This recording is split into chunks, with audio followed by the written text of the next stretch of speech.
कबीर की जिंदगी का वो सबसे बुरा दिन था। एक आलीशान चमकता हुआ नया अपार्टमेंट जो पूरी तरह से उसके पसीने और खून की कमाई से बना था, पर वहां उसके लिए कोई जगह नहीं थी। उसके सामने उसकी पत्नी सुहाना खड़ी थी। उसके चेहरे पर सिर्फ चिढ़ और नफरत थी। कबीर अपनी डिलीवरी बॉय की यूनिफॉर्म में था। वो पसीने से भीगा हुआ था और उसकी आंखों में एक ऐसी बेबसी थी जो किसी का भी दिल तोड़ दे। उसने कांपती हुई आवाज में कहा, हनी प्लीज, क्या तुम अभी सिर्फ 1 लाख रुपए ट्रांसफर कर सकती हो? मॉम आईसीयू में है, उनकी जान बचाने के लिए पैसों की बहुत जरूरत है। पर सुहाना का जवाब उतना ही ठंडा था जितना बर्फ। उसने चिढ़ते हुए कहा, अब क्या चाहिए तुम्हें? मैंने क्लियरली कहा था ना, जब तक तुम मेरे भाई के लिए एक घर नहीं खरीदते मैं तुम्हें माफ नहीं करूंगी। और तुम्हारे खुद के पैसे कहां गए? कबीर ने डेस्परेशन में एक कदम आगे बढ़ाया और उसे याद दिलाया कि शादी के टाइम उसने अपनी लाइफ की सारी सेविंग्स, करीब 5,80,000 रुपए उसे दे दिए थे। शादी के बाद कार, घर सब सुहाना के नाम कर दिया था। उसके बाद उसने जो कुछ भी कमाया वो सब अपनी पत्नी के हाथ में ही तो रखा था। सुहाना ने बस आंखें घुमाई और वहां से पलट गई। उसे कबीर के आंसुओं से कोई फर्क नहीं पड़ रहा था। उसने पलटकर बेहद रूखेपन से कह दिया कि कोई पैसे नहीं है, सब खत्म हो गया और उसे उसमें से एक फूटी कौड़ी नहीं मिलेगी। कबीर का दिल अंदर तक टूट गया। उसने रोते हुए पूछा, ठीक है, पर कम से कम थोड़ा सा उधार ही दे दो, मैं एक एक पैसा लौटा दूंगा।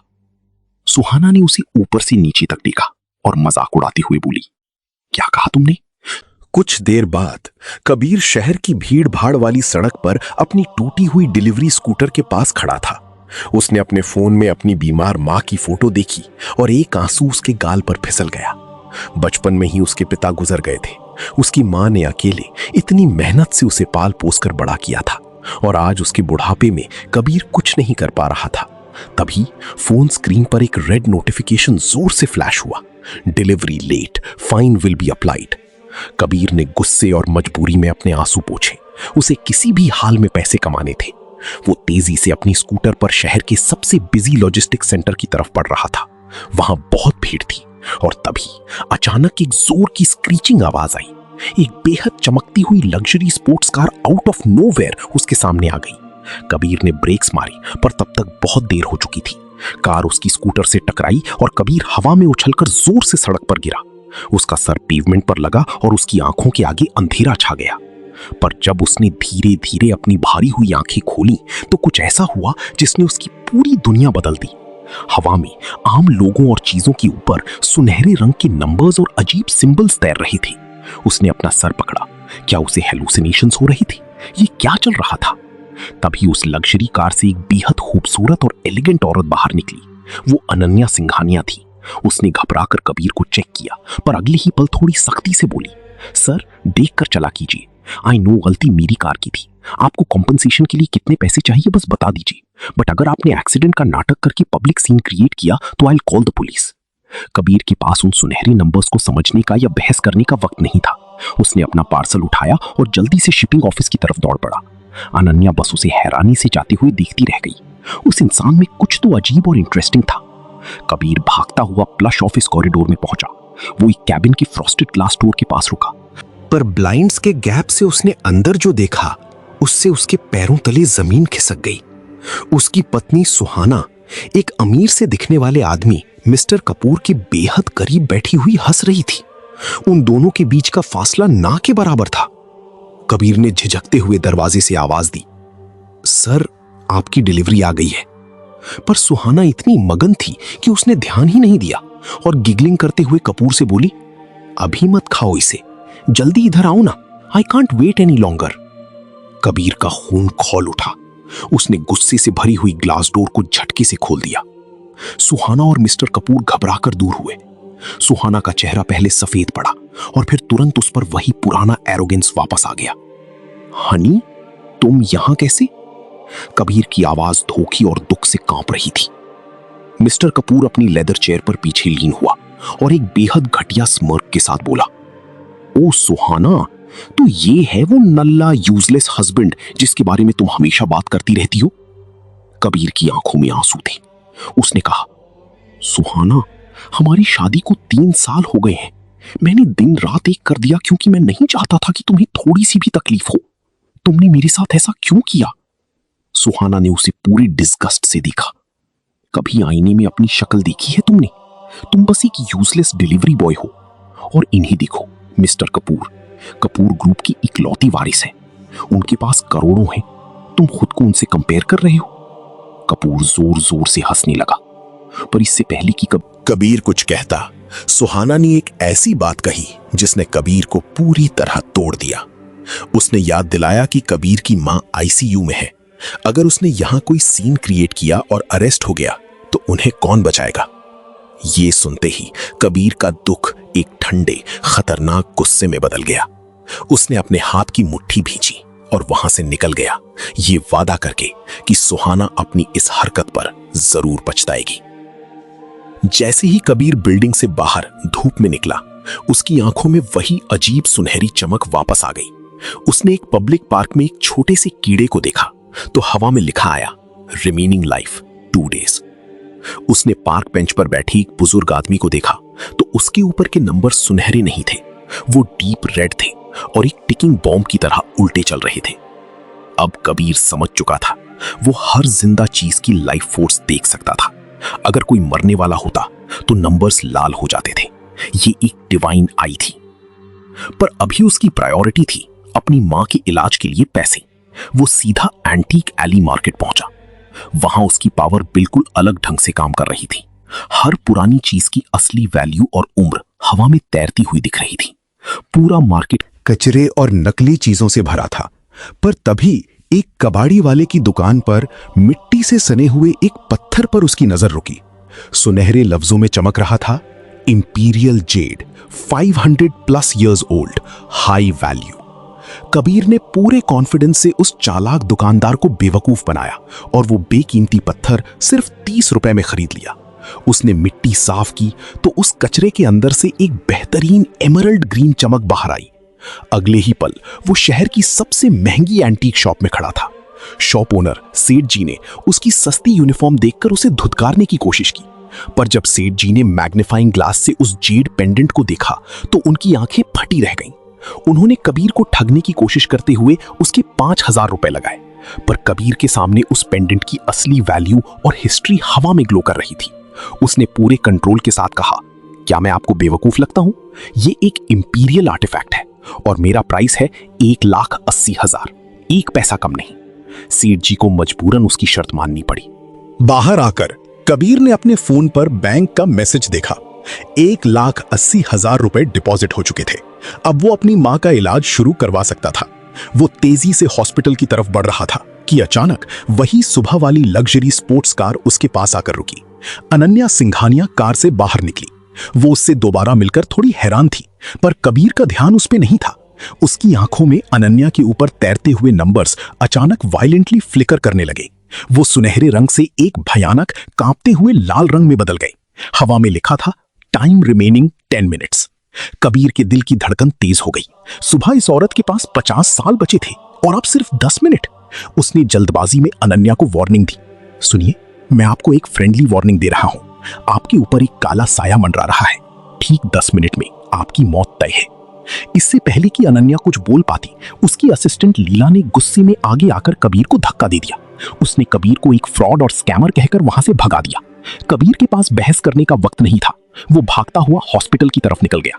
पर जब वो ग्रीस हॉस्पिटल के आईसीयू के बाहर पहुंचा तो वहां का मंजर देखकर उसकी होश उड़ गई। हॉस्पिटल का लालची और भ्रष्ट डायरेक्टर माथुर वार्ड बॉयज के साथ मिलकर कबीर की बीमार बेहोश मां को आईसीयू से बाहर जनरल वार्ड में शिफ्ट कर रहा था। उनका ऑक्सीजन मास्क उनकी धीमी सांसों से धुंधला पड़ रहा था। डॉक्टर डायरेक्टर को समझा रहा था कि पेशेंट की हालत बहुत क्रिटिकल है, पर डायरेक्टर किसी की नहीं सुन रहा था। ये क्या कर रहे हैं आप लोग? कबीर चिल्लाया और गर्मी के आगे आकर खड़ा हो गया। डायरेक्टर माथुर ने बड़ी बेरुखी से उसकी बेइज्जती की।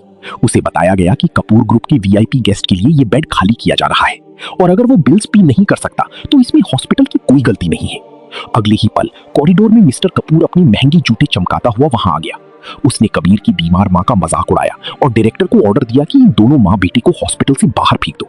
उसने कबीर से कहा कि अगर वो उसकी घुटनों पर नाक रगड़े तो वो उसे 10,000 रुपए भीख में दे देगा। कबीर का जबड़ा गुस्से से टाइट हो गया।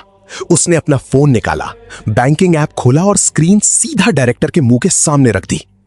1,80,000 का बैलेंस देखकर डायरेक्टर हकलाने लगा, पर फिर भी उसने और कपूर ने उसे ब्लैकमेल करना जारी रखा कि आईसीयू का खर्चा बहुत ज्यादा है और वो इसका पूरा बिल कभी नहीं चुका पाएगा। वहीं दूसरी तरफ मार्केट में अनन्या अपनी कार का दरवाजा खोलने ही वाली थी, पर वो अचानक रुक गई। कबीर की कही बातों ने उसके दिमाग में एक अजीब सा डर और बेचैनी बिठा दी थी। उसने लीला से कहा कि वो थोड़ी देर और बाहर ही रुकेंगे। लीला ने गुस्से में घड़ी देखते हुए कहा कि 10 मिनट हो चुके हैं और उन्हें निकलना चाहिए। अनन्या ने जैसे ही कार के दरवाजे से अपना हाथ हटाया, बूम! उसकी चमकती हुई लग्जरी कार एक भयानक कान फाड़ देने वाले धमाके के साथ आग के गोले में बदल गई। हवा में कांच और पिघला हुआ मेटल उड़ने लगा। धमाके की फोर्स से अनन्या और लीला दोनों वायलेंटली जमीन पर जा गिरी। अनन्या जमीन पर बैठी आग की लपटों को फटी हुई आंखों से घूरती रही। उसका पूरा जिस्म बुरी तरह कांप रहा था। उस अजीब से डिलीवरी बॉय ने जो भी कहा था वो सब सच था। अगर वो 10 मिनट पहले उस गाड़ी में बैठ गई होती और रिंग रोड पर 100 की स्पीड पर होती तो आज उसकी मौत तय थी। तभी उसकी नजर जमीन पर पड़े एक हल्के मुड़े हुए कागज पर पड़ी जो टक्कर के वक्त कबीर की जेब से गिर गया था। उसने कांपते हुए हाथों से उसे उठाया। उस पर लिखा था, critical condition notice, Parvati Sharma, Greece hospital. Ananya की आंखें फटी की फटी रह गईं। Greece hospital? ये तो हमारी ही कंसोर्शियम का हिस्सा है। लीला, मुझे अगले 10 मिनट में इस पेशेंट की पूरी डिटेल चाहिए। हम अभी के अभी वहां जा रहे हैं। इधर ग्रेस हॉस्पिटल के उस घुटन भरे कॉरिडोर में डायरेक्टर माथुर और आर्यन कपूर की घटिया हंसी अब भी गूंज रही थी। माथुर ने कबीर का मजाक उड़ाते हुए कहा कि आईसीयू का खर्चा 1 लाख रुपए रोज का है। तुम जैसे नल्ले डिलीवरी बॉय के पास कल पैसे होंगे, इसकी गारंटी कौन देगा? उसने रूखेपन से पूछा। अचानक कॉरिडोर के दूसरे छोर से एक बेहद शार्प और ताकतवर आवाज आई, गारंटी मैं दूंगी। हॉस्पिटल स्टाफ की भीड़ अचानक 2 हिस्सों में बढ़ गई। अनन्या सिंघानिया वहां खड़ी थी। उसकी महंगी डिजाइनर ड्रेस कार के धमाके की वजह से थोड़ी जली हुई जरूर थी, पर उसके चलने में एक ऐसी अथॉरिटी थी जैसे कोई रानी मैदाने जंग में उतरी हो। डायरेक्टर माथुर का घमंड 1 सेकंड में हवा हो गया। उसकी रूह कांप उठी। उसने हकलाते हुए कहा, मैम आप तो हमारी बोर्ड की। अनन्या ने उसे बीच में ही टोक दिया। उसकी आंखों में बर्फ जैसी ठंडक थी। हां, और इस वक्त से तुम इस हॉस्पिटल के डायरेक्टर नहीं हो। उसने माथुर की तरफ दोबारा देखा भी नहीं और अपनी असिस्टेंट लीला को ऑर्डर दिया कि सिंघानिया ग्रुप इन दोनों पर नेग्लिजेंस का केस करेगा। इन्हें यहां से निकालो और पुलिस के हवाले करो। उसने बाकी कांपते हुए स्टाफ की तरफ मुड़कर ऑर्डर दिया कि पार्वती शर्मा को अभी के अभी बेस्ट वीआईपी स्वीट में शिफ्ट किया जाए। सुहाना, जो कोने में खड़ी ये सब देख रही थी, उससे रहा नहीं गया। वो जलते हुए आगे आई और बोली, तुम हो कौन और ये फालतू का ड्रामा क्यों कर रही हो? ये कबीर की मां है और वो एक भिखारी डिलीवरी बॉय है। अनन्या ने उसे ऊपर से नीचे तक देखा। तो तुम सुहाना हो, कबीर की एक्स वाइफ। तुम शायद इस पूरे शहर की सबसे अंधी औरत हो। लीला ने आगे आकर जोर से कहा, जुबान संभाल के। ये अनन्या सिंघानिया है, सिंघानिया ग्रुप की सीईओ, और ये कबीर शर्मा की करंट वाइफ है। सुहाना और कपूर दोनों बुरी तरह चौंक गए। सुहाना पागलों की तरह हंसने लगी। उसने कबीर का मजाक उड़ाया कि वो कितना गिर गया है जो एक अमीर औरत का पालतू बन गया। कपूर ने भी आगे बढ़कर कुछ कहने की कोशिश की, पर अनन्या कबीर के सामने एक ढाल की तरह खड़ी हो गई। उसने कपूर को ऐसी धमकी दी कि एक फोन कॉल से वो पूरी कपूर फैमिली को सड़क पर ला सकती है कि कपूर के चेहरे का रंग ही उड़ गया। वो डर के मारे सुहाना को खींचता हुआ वहां से निकलने लगा। जाते जाते सुहाना ने पलटकर शर्त रखी कि वो डिवोर्स पेपर्स पर तभी साइन करेगी जब उसे 3 मिलियन रुपए मिलेंगे। अनन्या ने बिना 1 सेकंड सोचे अपने डिजाइनर बैग से एक solid black titanium credit card निकाला और सुहाना के हाथ पर मार दिया। इसमें 3 मिलियन है, इसे रखो और मेरे हस्बैंड की जिंदगी से हमेशा के लिए दफा हो जाओ। सुहाना और कपूर उस कार्ड को देखकर ऐसे खुश हुए जैसे उनकी लॉटरी लग गई हो। वो तेजी से वहां से निकल गए।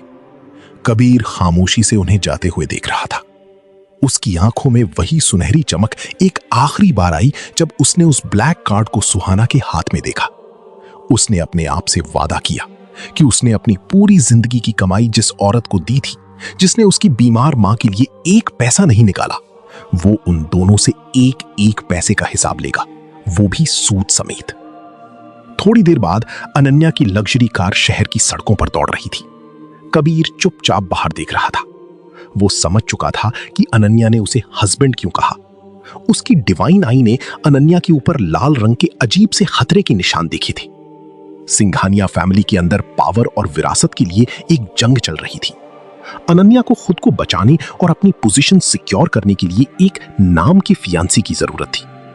कबीर ने बड़ी शांति से उससे कहा कि दोनों का एहसान बराबर हो गया है और अब उन्हें अपने रास्ते अलग कर लेने चाहिए। पर अनन्या ने घबराकर उससे गुजारिश की कि वो दादाजी की 80th बर्थडे बैंक्वेट तक उसकी मदद करे। बैंक्वेट में जाने से पहले दोनों वापस उसी एंटीक मार्केट में रुके। कबीर एक ऐसी दुकान पर रुका जहां बहुत कचरा पड़ा था। उसने 1000 रुपए देकर एक बेहद सस्ता, धूल से भरा और भद्दा सा सेरामिक पॉट खरीद लिया। दुकानदार ने उसका खूब मजाक उड़ाया और लीला तो शर्म से पानी पानी हो गई कि ये कचरा दादाजी को गिफ्ट किया जाएगा। पर कबीर खामोश रहा। उसकी आंखें देख सकती थी कि उस भद्दे सेरामिक के अंदर एक बेहतरीन चमकती हुई imperial grade Ivory snuff bottle छुपी हुई थी। रास्ते में वो एक सिंघानिया क्लिनिक के पास से गुजरे। वहां एक औरत रोते हुए अपने मरते हुए बच्चे को लेकर बाहर आई, पर क्लिनिक वालों ने बैंक्वेट की वजह से मदद करने से मना कर दिया। कबीर भीड़ को चीरते हुए आगे आया। उसकी डिवाइन आई ने तुरंत उस बच्चे के अंदर एक ब्लॉक्ड पॉइंट देखा। उसने बिना सोचे एक बेहद प्रिसाइज और ताकतवर एक्यूप्रेशर थ्रस्ट उसके सीने पर मारा। जो बच्चा मरने वाला था, उसने अचानक ही गहरी सांस ली और उसकी आंखें खुल गई। कबीर ने उसकी मां से कहा कि उसने सिर्फ थोड़ा वक्त खरीदा है, बच्चे को तुरंत हॉस्पिटल ले जाओ। जब कबीर और अनन्या सिंघानिया मैंशन के उस आलीशान ग्रैंड हॉल में पहुंचे तो सन्नाटा छा गया। अनन्या डिजाइनर गाउन में थी और कबीर अपने आम से साधारण कपड़ों में। अनन्या के एरोगेंट कजिन्स जैन और ईशान ने तुरंत आगे आकर कबीर की बेइज्जती शुरू कर दी।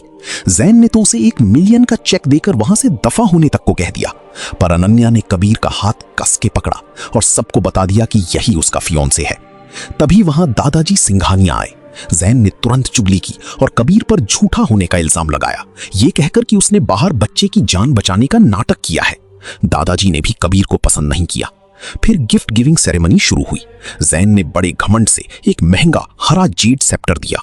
ईशान ने एक मास्टर कैलीग्राफी स्क्रोल दी और जब कबीर की बारी आई तो उसने वही घटिया और धूल भरा सिरेमिक पॉट टेबल पर रख दिया। पूरा हॉल हंस हंस कर पागल हो गया। जैन ने उसके गिफ्ट को कचरा कहा, पर कबीर के चेहरे पर एक शांत कॉन्फिडेंट मुस्कान थी। इससे पहले कि कबीर कुछ कहता, हॉल के बड़े दरवाजे जोर से खुले। शहर के सबसे ताकतवर इंसान और मेडिकल एसोसिएशन के हेड मिस्टर मल्होत्रा अपने गार्ड्स के साथ वहां आए। दादाजी उन्हें देखकर हैरान रह गए, पर मिस्टर मल्होत्रा सीधे चलते हुए आए और बोले, मैं यहां आपके लिए नहीं आया, मैं उस फरिश्ते को ढूंढने आया हूं जिसने ठीक 10 मिनट पहले मेरे पोते की जान बचाई है। जैन ने इसमें अपना फायदा देखा और झूठ बोल दिया कि उसने बच्चे को बचाया था। मिस्टर मल्होत्रा ने अपनी आंखें छोटी की और पूछा, अच्छा तो बताओ किस एक्यू पॉइंट पर प्रेस किया था। जैन जैसे ही हकलाया, मिस्टर मल्होत्रा ने एक जोरदार थप्पड़ उसके चेहरे पर जड़ दिया। झूठे। पूरा हॉल फ्रीज हो गया।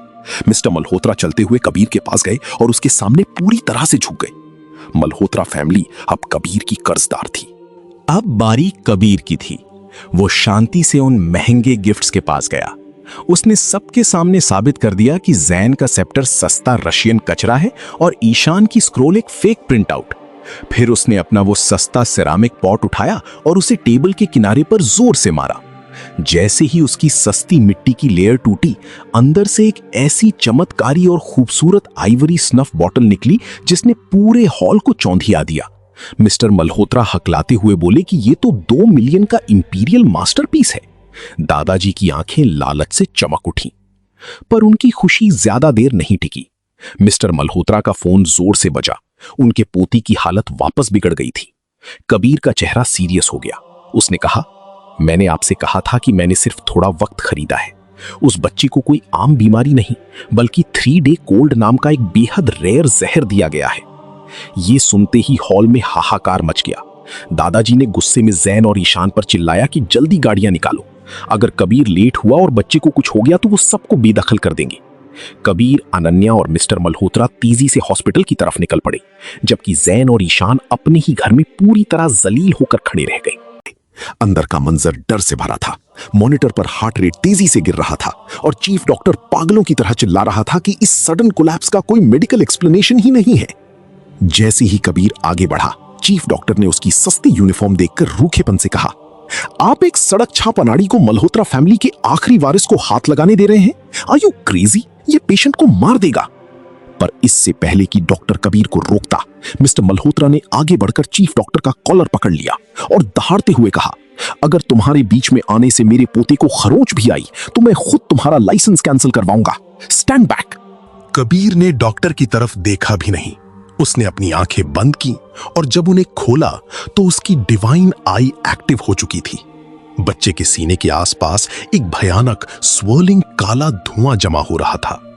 ये 3-day कोल्ड नाम का एक बेहद खतरनाक जहर था जो उसके दिल को पूरी तरह कस के जकड़ रहा था। हवा में तैरते हुए नंबर्स 0 की तरफ बढ़ रहे थे। बिना 1 सेकंड जाया किए कबीर ने सिल्वर एक्यूपंक्चर नीडल्स का एक रोल निकाला। उसके हाथ बिजली की तेजी से चलने लगे। उसने बच्चे के सीने और गर्दन पर बिल्कुल सटीक पॉइंट्स पर सुइयां चुभाई। आखिरी सुई उसने बच्चे के कान के ठीक पीछे लगाई और अगले ही पल बच्चे ने अपना सीना आगे की तरफ आर्च किया और एक जोर की खांसी के साथ उसके मुंह से गाढ़ा काला जहरीला फ्लूइड बाहर निकल गया। बच्चा हाँफने लगा, पर उसकी रुकी हुई सांसें वापस नॉर्मल हो चुकी थी। मॉनिटर के बीप्स स्टेबल हो गए थे। कबीर ने ऊपर देखा। बच्चे के सर पर तैरते हुए वो खतरनाक लाल नंबर्स अब एक चमकते हुए हरे रंग में बदल चुके थे, जिस पर लिखा था remaining life 85 years. Mister Malhotra रोते हुए अपने पोते के पास घुटनों पर गिर गए। चीफ डॉक्टर फटी हुई आंखों से इस मेडिकल चमत्कार को देख रहा था। बाहर वेटिंग रूम में कबीर बुरी तरह थक चुका था। उसने अपना पसीना पोंछते हुए मिस्टर मल्होत्रा और अनन्या को सच बताया। वो जहर बच्चे को अचानक नहीं दिया गया था, बल्कि किसी ने लगातार खाने में छोटी छोटी डोजेस में दिया था। ये सुनते ही मिस्टर मल्होत्रा का चेहरा गुस्से से काला पड़ गया। उन्हें समझ आ गया था कि उनके अपने ही सर्कल में किसी ने दौलत के लालच में सांप पाले हुए हैं। मिस्टर मल्होत्रा ने अपनी जेब से एक भारी पुरानी ब्रास की चाबी निकाली और कबीर के हाथ में रख दी। ये उनके प्राइवेट वॉल्ट की चाबी थी। तुम्हें जो चाहिए, जितना चाहिए ले लो, उन्होंने कहा। पर कबीर ने चाबी वापस कर दी। उसने बड़ी शांति से कहा कि उसे उनका वॉल्ट नहीं चाहिए, बस उसकी मां को बेस्ट ट्रीटमेंट मिलना चाहिए। मिस्टर मल्होत्रा ने वादा किया कि आज से पार्वती शर्मा उनकी पर्सनल प्रोटेक्शन में है। अब किसी की औकात नहीं कि उन्हें हाथ भी लगा सके। थोड़ी देर बाद कबीर और अनन्या कार में हॉस्पिटल से वापस जा रहे थे। अनन्या कबीर को हैरानी से देख रही थी, ये सोचकर कि एक आम सा डिलीवरी बॉय एंशिएंट मेडिसिन और इंपीरियल खजानों का इतना बड़ा एक्सपर्ट कैसे हो सकता है। पर तभी कबीर का फोन वायलेंटली वाइब्रेट हुआ। स्क्रीन पर सुहाना का एक लंबा टेक्स्ट मैसेज था। उसमें लिखा था कि आर्यन कपूर ने कबीर की मां का पूरा हॉस्पिटल डेट खरीद लिया है। अगर कबीर अभी के अभी शिपिंग सेंटर आकर उन दोनों के सामने घुटने नहीं टेकता और भीख नहीं मांगता तो वो उसकी मां का लाइफ सपोर्ट बंद करवा देंगे। कार के अंदर की हवा अचानक बर्फ जैसी ठंडी हो गई। कबीर का शांत चेहरा एक खतरनाक जानलेवा गुस्से में बदल गया। उसने फोन को इतनी जोर से पकड़ा कि उसके नकल सफेद पड़ गए। लगता है कुछ लोगों को अभी तक अपनी औकात का सबक नहीं मिला है, कबीर ने ठंडी आवाज में कहा। अनन्या, गाड़ी घुमाओ, मेरा एक हिसाब बाकी है। लॉजिस्टिक सेंटर के उस आलीशान ऑफिस में सुहाना और मिस्टर कपूर महंगी शैंपेन पी रहे थे और जोर जोर से हंस रहे थे। डेस्क पर कबीर की मां की प्राइवेट मेडिकल फाइल्स बिखरी पड़ी थी। सुहाना मजाक उड़ा रही थी कि कबीर अब उनके पैरों में गिड़गिड़ाएगा। तभी ऑफिस के भारी दरवाजे एक जोर के झटके के साथ खुले। कबीर अंदर आया, बिल्कुल सीधा और ताकतवर। उसके ठीक पीछे अनन्या थी और उनके पीछे शार्प बिजनेस सूट्स में काफी सारे हाई रैंकिंग मैन थे। सुहाना ने एक घटिया स्मर्क के साथ उस पर ताना मारा। क्या हुआ, पैसे लाए हो या घुटनों पर बैठकर भीख मांगने आए हो? कबीर ने उसे ऐसी नजरों से देखा जैसे वो कोई कचरा हो। मैं यहां ये बताने आया हूं कि जो डेट तुमने खरीदा है वो अब एग्जिस्ट ही नहीं करता। कबीर की आंखें सुनहरी चमक से भर गईं। उसने कपूर की तरफ देखा और उसके सर के ऊपर लाल रंग में फ्लैश होते हुए नंबर्स पढ़ लिए। Criminal record, embezzlement 40 million. Kabir ने शांति से बताया कि कपूर पिछले कई सालों से अपने ही ग्रुप से 40 मिलियन चुरा रहा है। कपूर का चेहरा सफेद पड़ गया। उसने चिल्लाते हुए कहा कि कबीर बस एक नल्ला डिलीवरी बॉय है। पर तभी अनन्या आगे आई और उसने पूरे कपूर को जमीन पर लापटका। उसने बताया कि जिस लॉजिस्टिक्स फर्म की सब्सिडरी कपूर ग्रुप है, उसे सिंघानिया ग्रुप ने आज सुबह ही अक्वायर कर लिया है।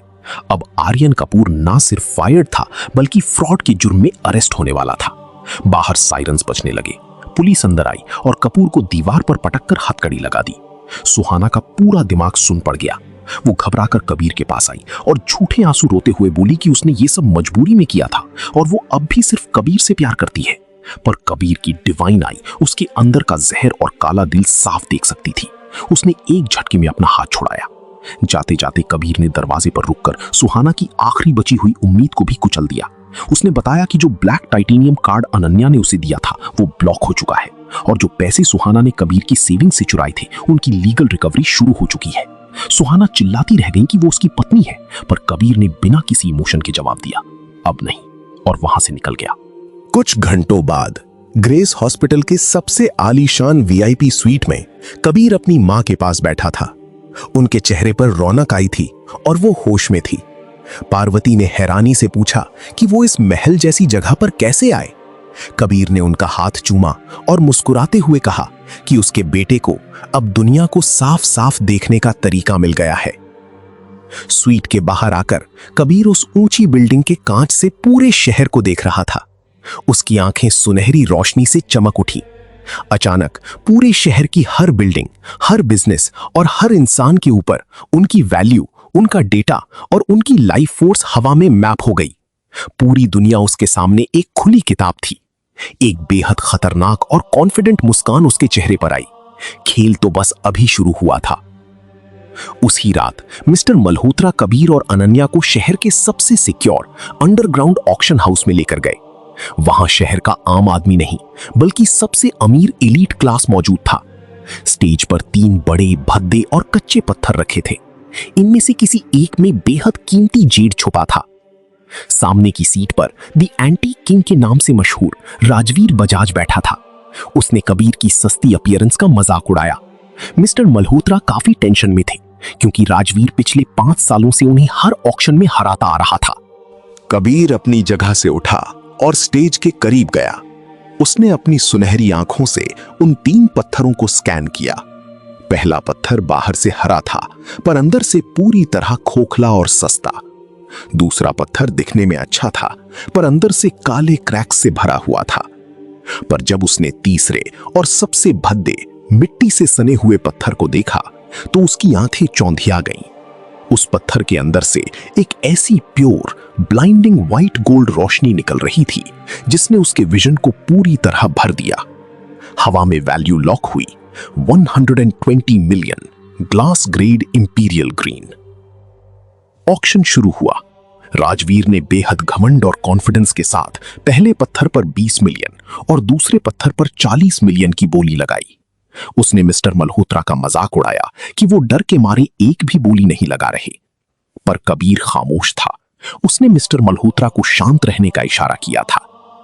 राजवीर को लग रहा था कि उसने रात की सबसे कीमती चीजें खरीद ली हैं।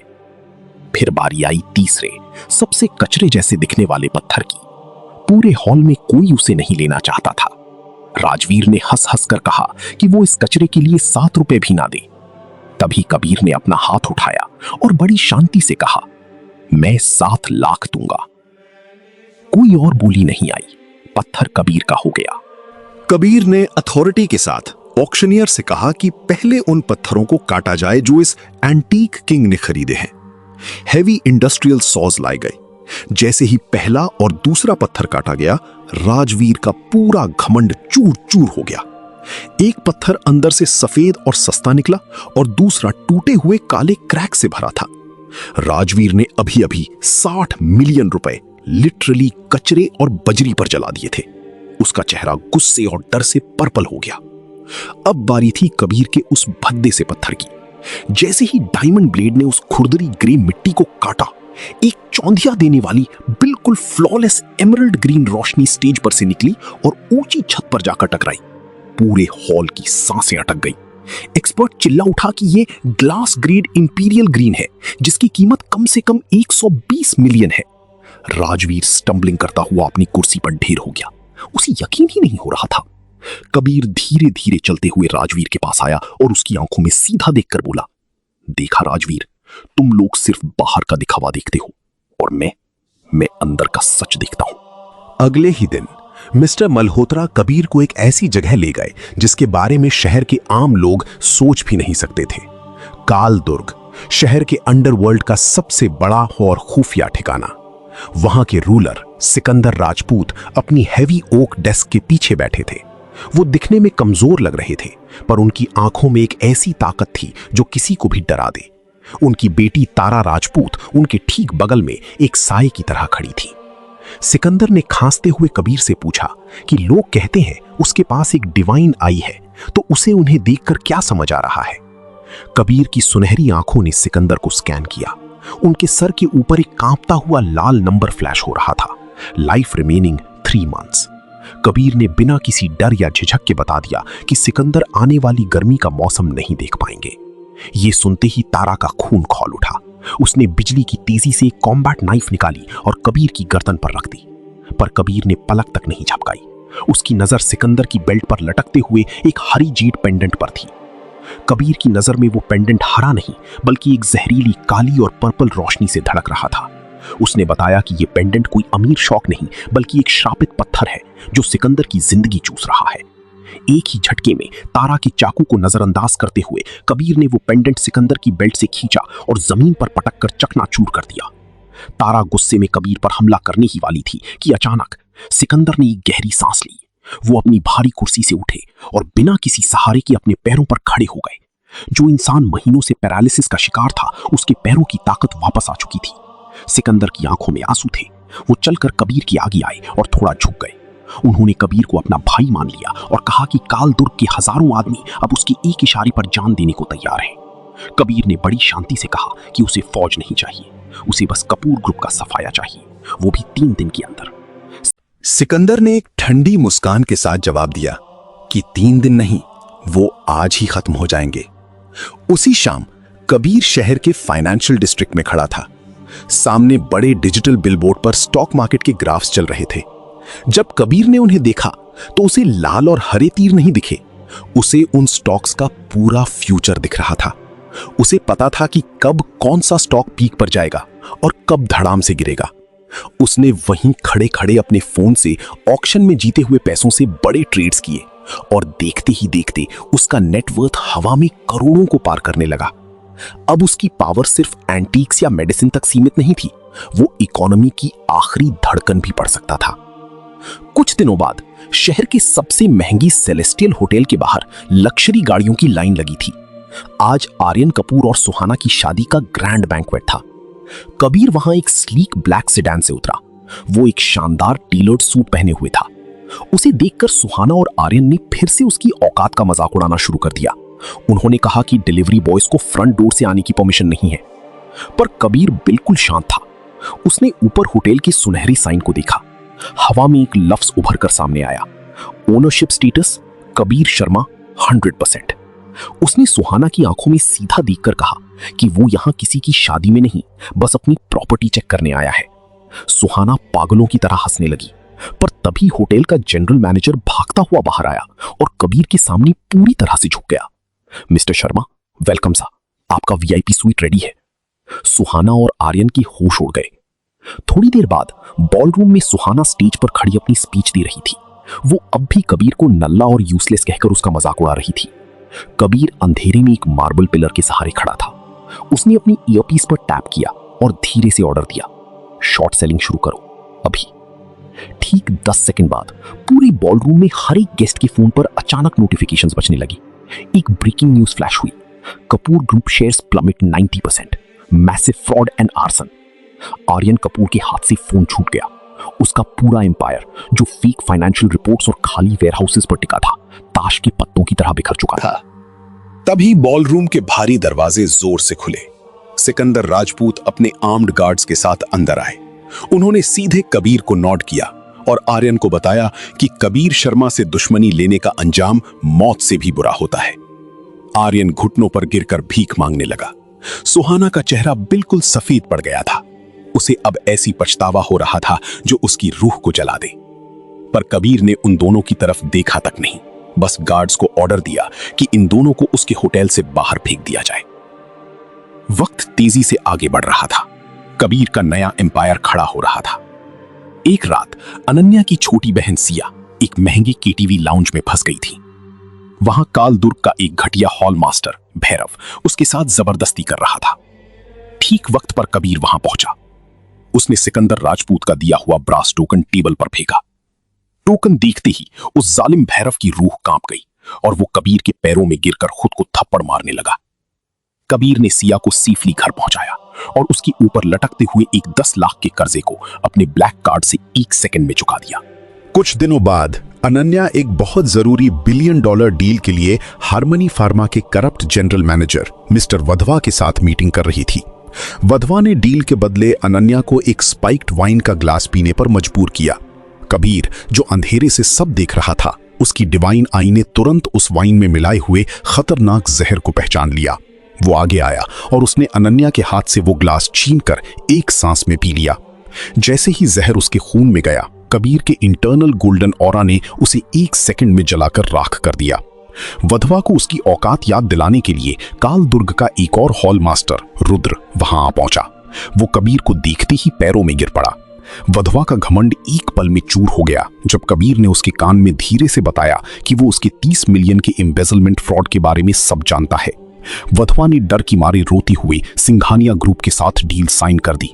कबीर अब सोल राइज ग्रुप के नाम से अपना खुद का एम्पायर बना चुका था। काल दुर्ग ने उसे अपनी पूरी $2 बिलियन का एसेट मैनेज करने के लिए दे दिया था और कबीर ने उस पैसे को स्टॉक मार्केट के जरिए कुछ ही दिनों में कई गुना बढ़ा दिया था। उधर सिंघानिया ग्रुप में दादाजी और अनन्या के घमंडी कजिन जैन ने मिलकर अनन्या से पावर छीन ली थी। जैन बहुत खुश था कि अब वो कंपनी का अकेला मालिक है। आज उनकी बोर्ड मीटिंग थी जिसमें वो अनन्या को ऑफिशियली निकालने वाली थी। पर मीटिंग के बीच बोर्ड रूम के दरवाजे खुले। कबीर पूरे कॉन्फिडेंस के साथ अंदर आया। जैन ने जोर से हंसकर सिक्योरिटी को बुलाया, पर कबीर सीधा चेयरमैन की कुर्सी तक गया और वहां एक हैवी लीगल फोल्डर पटक दिया। उसने कहा, मैं यहाँ किसी गेस्ट की तरह नहीं आया हूँ जैन, मैं यहाँ इस बोर्ड की नई चेयरमैन की हैसियत से आया हूं।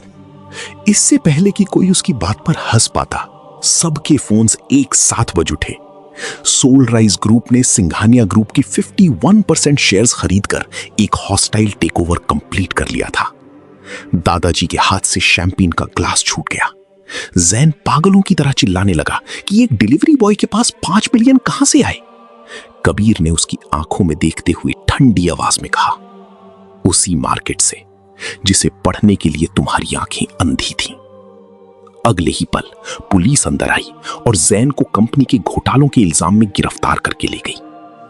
कबीर ने घबराई हुई अनन्या की तरफ देखा और एक ऐसी शांत मुस्कान के साथ बोला जो पहले कभी किसी ने नहीं देखी थी, अनन्या सिंघानिया, मैं तुम्हें ऑफिशियली सिंघानिया ग्रुप की नई सीईओ और चेयरवुमन अपॉइंट करता हूं। कमांड वापस तुम्हारे हाथों में है। अनन्या रो पड़ी। तुमने ये सब मेरे लिए क्यों किया? उसने पूछा।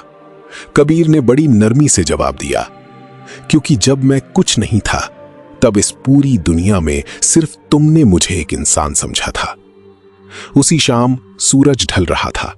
शहर के सबसे ऊंचे सोल राइज स्काईस्क्रेपर की छत पर ठंडी हवा चल रही थी। सिकंदर राजपूत कबीर के बगल में खड़े थे, नीचे पूरे शहर को देख रहे थे। सिकंदर ने अपनी उंगली से काल दुर्ग की सबसे बड़ी निशानी, एक एंशिएंट ऑब्सिडियन रिंग निकाली और कबीर के आगे कर दी। उन्होंने कहा, मैं अब बूढ़ा हो रहा हूं। मैं चाहता हूं कि तुम काल दुर्ग को लीड करो। तुम्हारी इस नजर और हमारी ताकत के सामने अब कोई नहीं टिक पाएगा। कबीर ने वो रिंग देखी और पूरे विश्वास के साथ उसे पहन लिया। वो छत के बिल्कुल किनारे तक गया। उसकी आंखें एक आखिरी बार एक बेहद चौंधिया देने वाली सुनहरी रोशनी से चमक उठी। उसकी नजर पूरे शहर की स्काईलाइन पर थी। इस विजन में उसे आम इमारतें नहीं दिख रही थी, बल्कि हर बिल्डिंग, हर इंसान, हर छुपा हुआ खजाना और दौलत का एक एक रास्ता साफ दिख रहा था। पूरी दुनिया उसके सामने झुकी हुई एक खुली किताब थी। उसने सामने देखते हुए एक खतरनाक पर बेहद शांत मुस्कान के साथ आखिरी अल्फाज कही, ये दुनिया बहुत खूबसूरत लगती है, जब आप आखिरकार सच देखने की काबिल हो जाती हैं। अगर इस कहानी ने आपके दिल को थोड़ा सा भी छुआ है तो प्लीज एक लाइक जरूर करें। आपका एक लाइक मुझे बहुत हिम्मत देता है। नीचे कमेंट करके अपनी जज्बात शेयर करें।